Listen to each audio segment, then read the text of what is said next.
Eu andava aí, a gente já sabia que existia, só que quando eu falava pra minha avó que tinha um negócio, ela dizia assim, que não podia andar, né?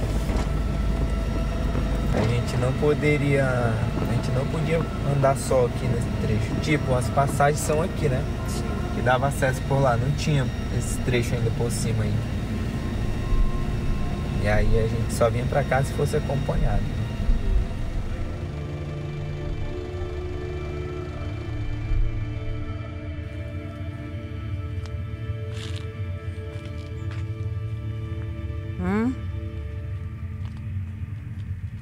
Olha aqui, ó.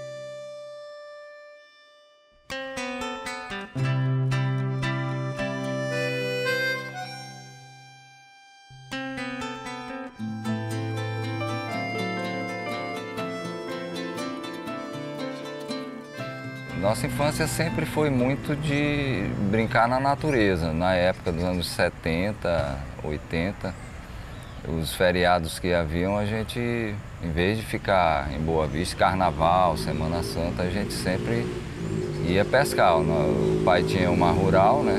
E o local que assim marcou a minha infância foi a região do Xiriri. Ia para acampar na beira do rio. A gente acampava na beira do rio, Uraricuera. Nas primeiras idas, depois que as águas baixavam, a gente ia para apanhar limão e coco eles chamavam no Sanatório Velho. Era assim, são lembranças maravilhosas que eu tive. Era uma casa assim, tinha a fachada branca, né? E tinha um pé de coco e um pé de limão, que no início do verão estava produzindo ainda, né? E a gente entrava, a criançada, quando a gente chegava lá, a primeira coisa era ir explorar, né, a casa. E as paredes bem largas, de adobe, né? A fachada era caiada, a lateral, assim, eu não lembro porque realmente estava bem, e uma parte a parede já tinha caído. Na hora que a gente atravessava a balsa, que começava a se aproximar, né, a gente já ia conversando. Vamos passar para apanhar limão ou não vamos? Vamos direto. E depois de passar no sanatório, a gente atravessava o igarapé do Xiriri, que atravessava por dentro da água, para chegar nos lagos, né? Ali tinham amigos da família, que o seu Chicute e a dona Palmira, que eram muito amigos do vovô, né? E do papai também. O seu Chicute sempre ia com a gente nas pescarias, quando ele já era bem idoso. Penso que nessa época, nos anos 70, 80, ele já tinha beirando uns 70 anos. Mas assim, muito forte, ele bem duro, não era de muitas palavras, né? Dona Palmira é uma velhinha assim, simpática, ela era bem branca, né? Os cabelos negros e um pouco forte, tipo assim, as feições mesmo de vó, né? Que eu já conheci já velhinha. Muito bem-humorada sempre, falava bem fininho, a voz dela era bem aguda, mas também o timbre não muito alto, sempre uma vozinha carinhosa, assim. Meu pai sempre falou, e eu sempre ouvi histórias da tia Mirna, de que quando eles entravam em férias, eles iam para o Xiriri, eles iam para o sanatório. Essa palavra para mim era uma palavra um pouco comum, sanatório, Xiriri, passar férias.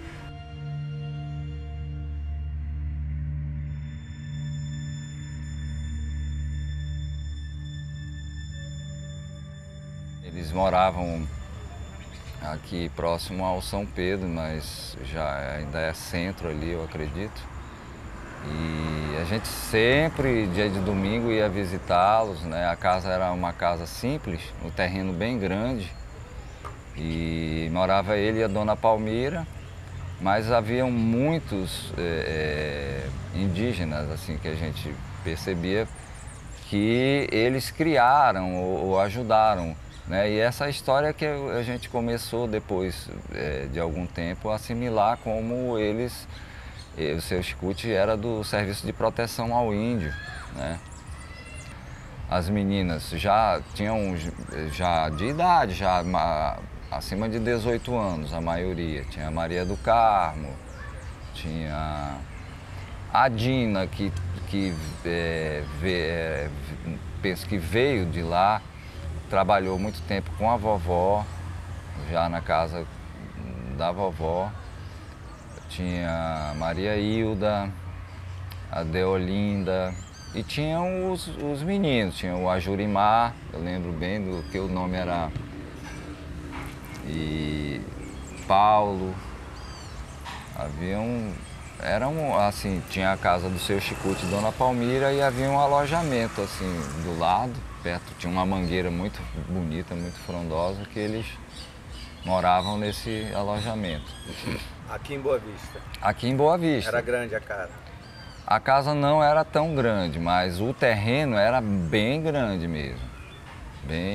Essas crianças ficavam alojadas lá?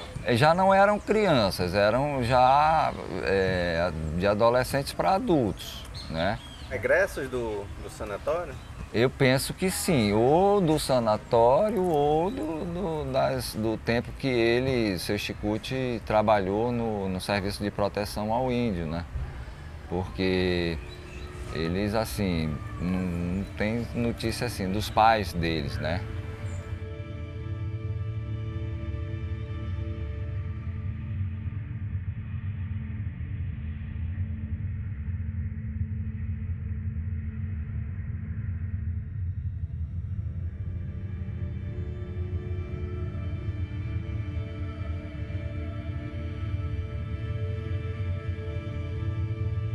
Muitos tuxaua que conheceram essas histórias daqui do sanatório, lá do São Marco, já não tem mais ninguém não. Meu pai falou para mim que ele conheceu, né? Quando ele vinha trabalhar aqui do outro lado, no estado de Anzol, ele passava por aí, pelo sanatório, aí com seu Chicute. Passava aí, atravessava aqui, atravessava rio por aqui, né? Já sabia onde era. Uhum. Aí ele disse que ele chegava aí, Dona Palmeira tinha umas meninas aí, mandava elas oferecer café para ele, tomava café, ele veio e atravessava aqui nessa passagem. Vinha aqui assim. E a senhora conheceu a Dona Palmira e seu Chicute? Conheci.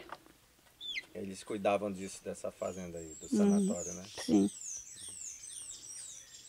Rememorando, o nome sanatório, ele remete à saúde, né? E eu lembro de um comentário, não sei se da mamãe, de que a existência do sanatório era para isso, para isolar das comunidades da época as pessoas que adquiriam a tuberculose, porque não havia ainda um tratamento efetivo. E sabia que o contágio era determinante, às vezes, para acabar a comunidade toda, né? Então, quando havia alguma suspeita, essa pessoa era remetida para o sanatório para fazer essa recuperação, né? Da saúde, para não contaminar Olhando as fotos, eu andei dando uma olhada nas fotos do SPI, né? E tem essas escolas, né? As crianças eram trazidas, tiradas das suas famílias, tiradas dos seus pais e eram trazidas para escolas. E a maior parte é criança, né? Eram crianças que eram trazidas. E no caso das meninas, né? Maria Hilda e que a gente via, elas eram super saudáveis. Olhando para essa minha memória que eu tenho, eu lembro das meninas, né? A gente chamava as meninas Maria Hilda, Maria do Carmo. E era um pouco estranho, né? Porque elas não tinham, elas eram indígenas, mas elas não tinham uma ligação com a comunidade, elas não falavam a língua delas. E pareciam meninas criadas para casar. Elas aprendiam a costurar, elas aprendiam a cozinhar, elas eram preparadas para casar e casar na cidade. Tinha uma delas, a Maria do Carmo, que costurava muito bem. Ela chegou a fazer roupinhas, eu tinha Suzy, bonecas Suzy, então ela chegou a fazer roupinhas e era uma perfeição. Maria do Carmo costurava assim incrivelmente. Acho que até pouco tempo que eu guardo coisas, eu ainda tinha um vestido de boneca, de Suzy, mas era estranho você ter aquelas mulheres indígenas, né, que estavam na cidade, que eram criadas para esse mundo dito civilizado, digamos assim. Eu acho que é máquina. Máquina? Ah, é o pé de máquina de costura. Ela lembrou na hora da máquina. Então tinha uma máquina de costura aqui? Tem. E ela fazia roupa para as crianças. Então bom saber.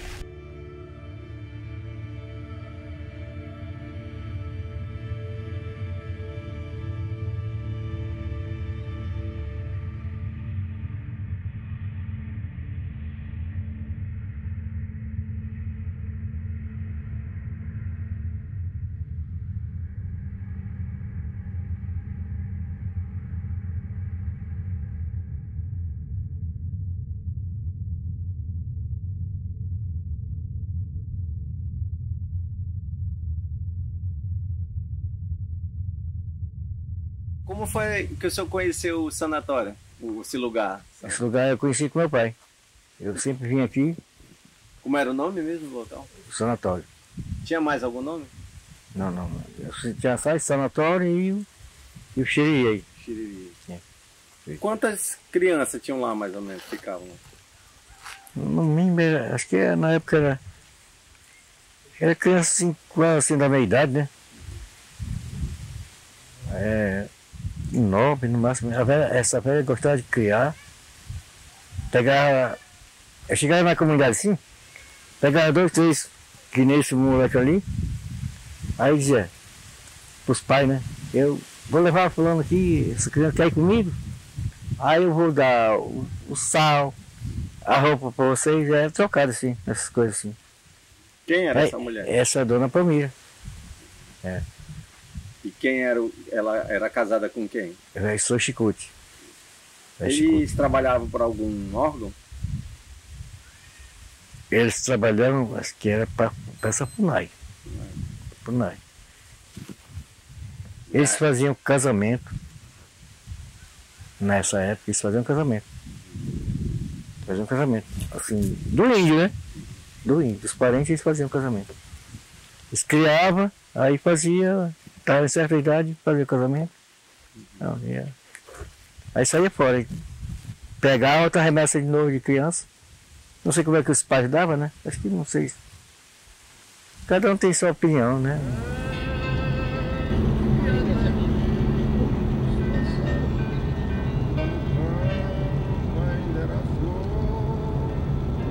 Então aqui era o tempo que tinha escravidão. Eu acho que é escravidão. Naquele tempo, para o de hoje, o meu pensamento, eu penso, era o tempo de escravidão.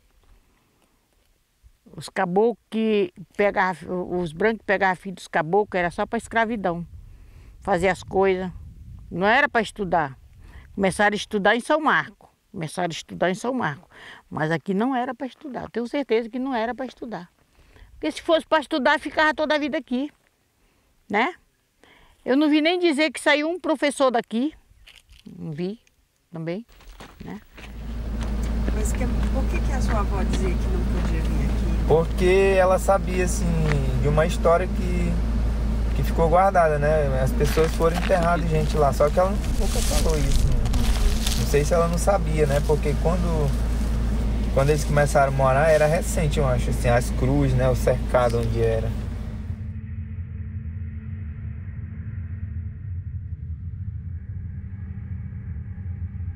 Ela tinha uma cerca. Quando a gente vinha, deparava com ela, tinha que arrodear ela, assim. É tanto que eu só vi falar que tinha uma casa, uma construção, mas eu nunca fui aí onde vocês já foram. Porque quando eu chegava aqui, ela falava, meu filho, não pode ir aí é lugar dos antigos, tem gente enterrada aí. E essas cruzinhas, você lembra se era metal? Oi? As cruzinhas eram de metal? Não, era de madeira. Madeira. E eu ficava até impressionado, porque de madeira no lugar desse, onde sempre queima. E ela passava e queimava um pouco, passava e queimava um pouco. Eu acho que hoje não existe mais tanta queimada. Eu tenho recordância de que as cruzes elas eram aqui, do pé da serra assim pra cá. Ó, só pra ter uma ideia que era a cruz, olha o prédio. Tem tudo pra ser essa cruz aqui. E ela foi queimada. Pois é, porque tem madeira E ali. provavelmente essa louça aí, ela também. Lá é perigoso. É mesmo. Mas eu já subi aí no Cerro do Urubu, não fez nada comigo. Já subi lá em cima já. Né? Lá tem muita gente, encontra muito ossada lá em cima, né? E aí eles levavam as crianças para a cidade também.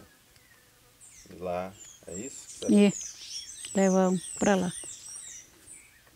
A senhora sabe, eles diziam para quê? É, uma mulher que morou com elas, chamavam, o nome dela é Idalina. Ela falou assim, essas 3 meninas, se elas não tivessem ido embora, eles tinham morrido lá na Serra do Urubu. Eu perguntei dela, por que estão morrendo? Eu não entendi o que ela disse, que ele era muito ruim, batia muito. Não sei se era seu chicote, não sei se outras pessoas. Porque batiam muito nas meninas, até matar, né? Aí essas meninas, como ela estava com elas, ela salvou elas, sabe? Ela sentava comigo, ela conversava. Até quando ela estava aqui no São Marco, ela morou no São Marco já. Quando eu ia lá com ela contava todinha, dona Idalina. Essas meninas. A senhora falou que quando andou lá tinha muita ossada de gente? Eu via muita ossada lá em cima dessa Serra do Urubu. Agora não sei de que não, né? Nós já subimos lá. Ossada de gente. Talvez também, ninguém sabe.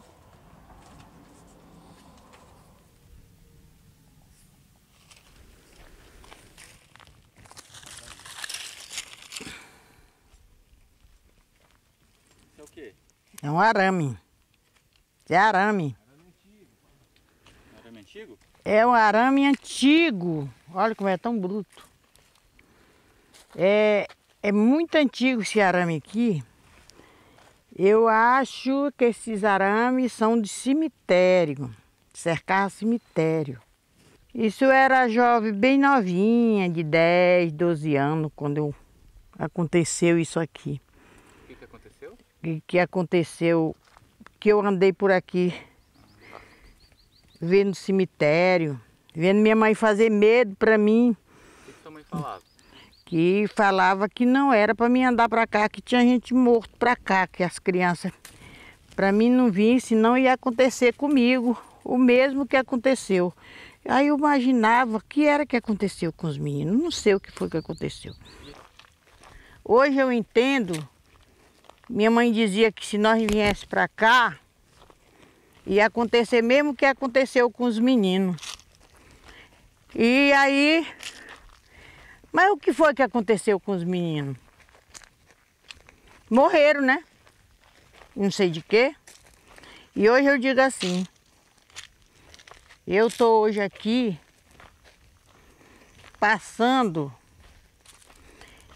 a realidade, o que aconteceu. Eu vi as cruzes. Tinha umas cruzes de criança por aqui. E tem cemitério para ali, ó. Esse cemitério é bem para ali, assim. Cemitério, tudo, as cruzes, era miudinha. Porque era menino pequeno, né? As cruzes, tudo era miudinha. Não era grande. Eu acho que se tinha 2 cruzes grandes, era de gente grande. Mas era tudo miudinho. Aí minha mãe falava assim, não vão para lá. Cuidado, tá no cemitério. Eu tinha para mim que os mortos levantavam para fazer alguma coisa com a gente. Quando a gente é criança, toda coisa faz mal para a gente. Faz... Como é que chama? Faz medo para a gente. Então, hoje eu estou aqui lembrando o passado.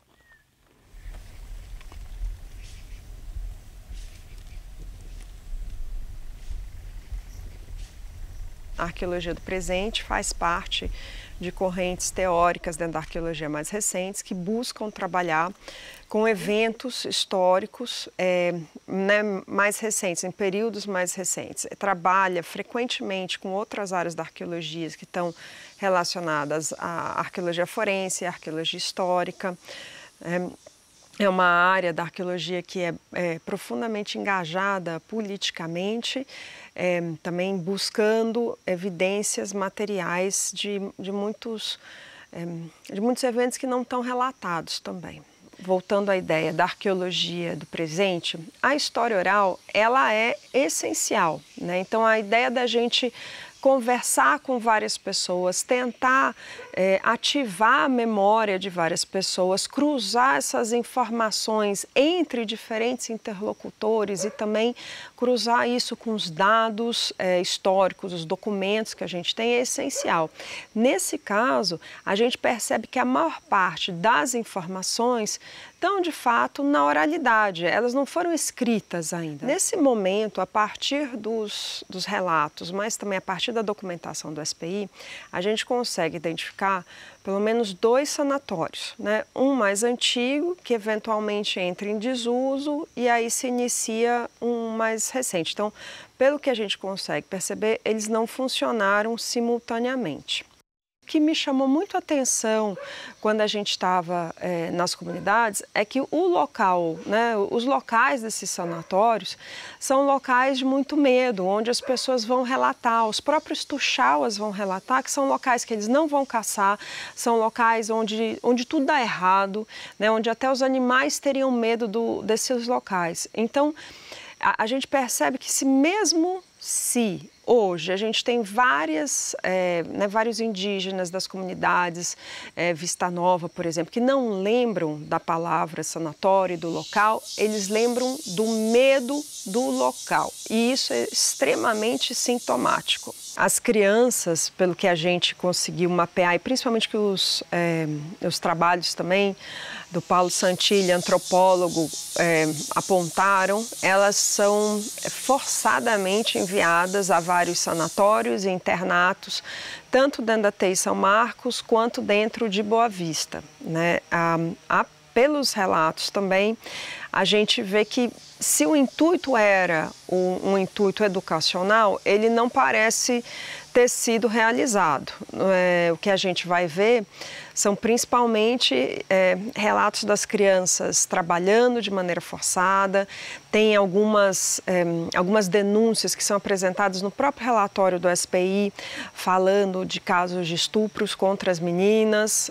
De acordo com os diferentes relatos que a gente teve, tanto de pessoas que disseram ter vistos remanescentes de crucifixos, quanto outros que passaram pelo local, foram apontados 3 locais como possíveis áreas de cemitérios. A gente identifica que pelo menos um deles talvez tenha mais probabilidade. É muito comum, ainda mais em períodos, né, até meio do século XX, em áreas mais afastadas, que cemitérios sejam criados nos locais mesmos onde as comunidades estão. Nesse caso, como tem muitos relatos de crianças e que esses relatos estão presentes nas falas de muitas pessoas, mas também nas descrições dos relatórios do SPI, né, e que se fala muito de epidemias de malária e outras coisas, né, é bem possível que esse cemitério existisse sim, e não me parece estranho ter cemitérios associados a esse sanatório. Então, assim, quando eu conheci Sanatório Velho, a dona Palmira morava lá. Aí logo se mudaram, né, para o Sanatório Novo, para o Xiriri, e se mudaram para lá e nós caminhamos atrás deles. Papai trabalhava, né, com eles. Ali no Xiriri eles plantavam uma roça, aí botaram minha mãe para ser cozinheira. Mesmo instante ela torrava uma farinha dali, daqui. E no sanatório, dali minha mãe adoeceu, ela morreu. Aí fiquemos, fugi para cá. Daqui eu fugi para a cidade. E da cidade eu nunca mais, eu apareci nos interior, mas eu sinto falta daqui.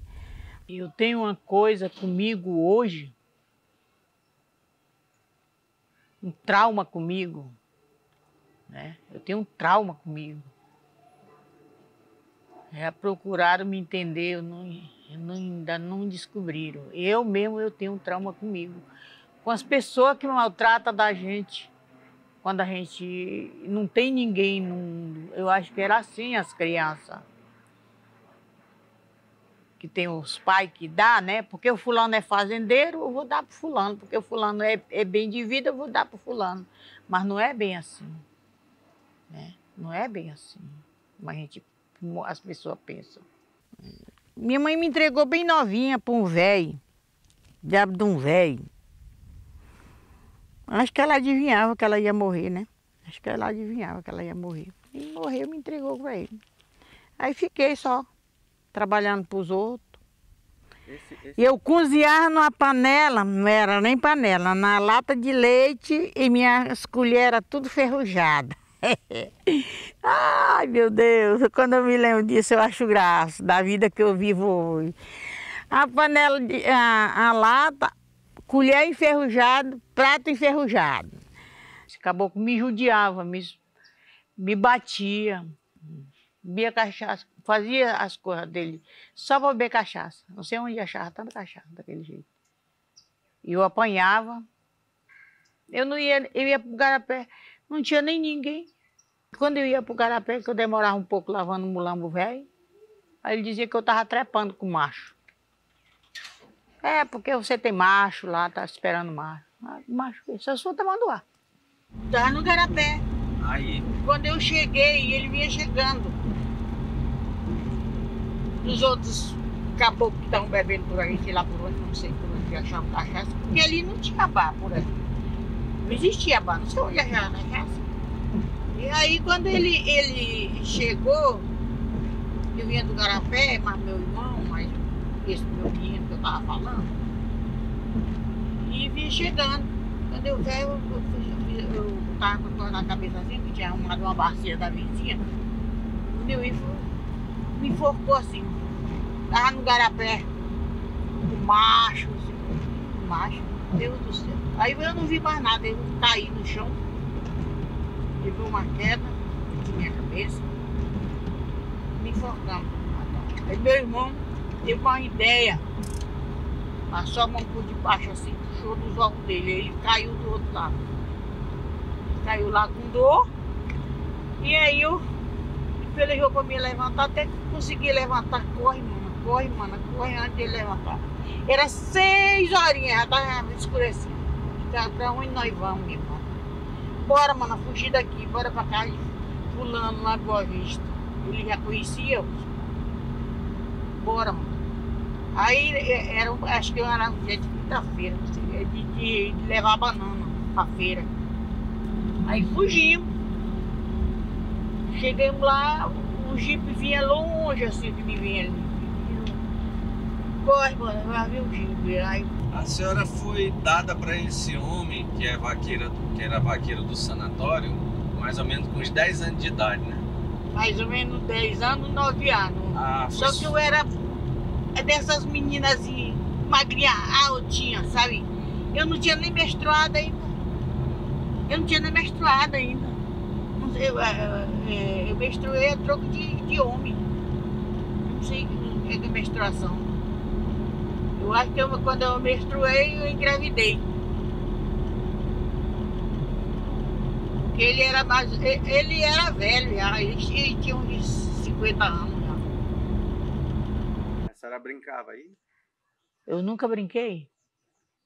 Nunca soube o que é brincar. Só trabalhar. Só trabalhar. Hoje eu digo para meus netos, vocês brincam, aproveitem. Eu nunca brinquei. Nunca soube o que é uma brincadeira. De madrugada era trabalhando. Até hoje, de madrugada, 3 horas da madrugada, estou acordada.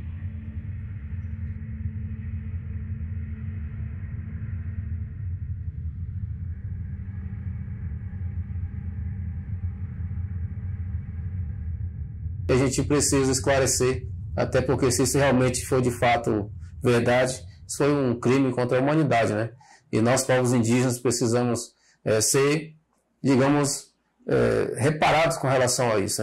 Nós precisamos que as autoridades nos ajudem a provar que realmente isso aconteceu, para que a gente possa ter a resposta dos órgãos competentes que venham ressarcir, reparar os danos que foram causados aos povos indígenas, né? Não só do Baixo São Marcos, mas na sociedade em geral, o povo indígena.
Lavrado esse capim, verde imensidão sob os meus pés, campos infindos,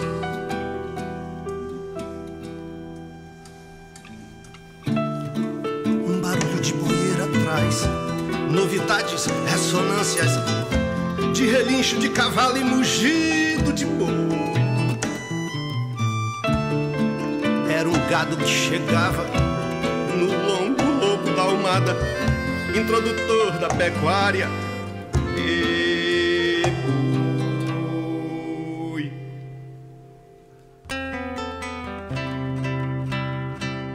Eu vi aqui a minha moto, que a polícia andava atrás de mim. A polícia só vivia me perseguir. Por que a polícia lhe perseguia? Porque eu não tenho idade mais de andar de moto. Mas, rapaz, precisa idade para andar de moto. Eu quero é andar de moto. Rapaz, eu nunca matei nenhum sapo. Eu desvio dos bichinhos. E aí, eu vou matar a gente. Pra quê? E quem faz habilitação não tem nem atenção, fica matando os outros. E eu que nunca soube o que é habilitação, eu sei. Eu pegava daqui hoje e vou embora. Pensa que eu não vou, é? Enche o tanque pra mim. Chapalha a vida inteira, fustigada pelo vento, é uma canção sem fim.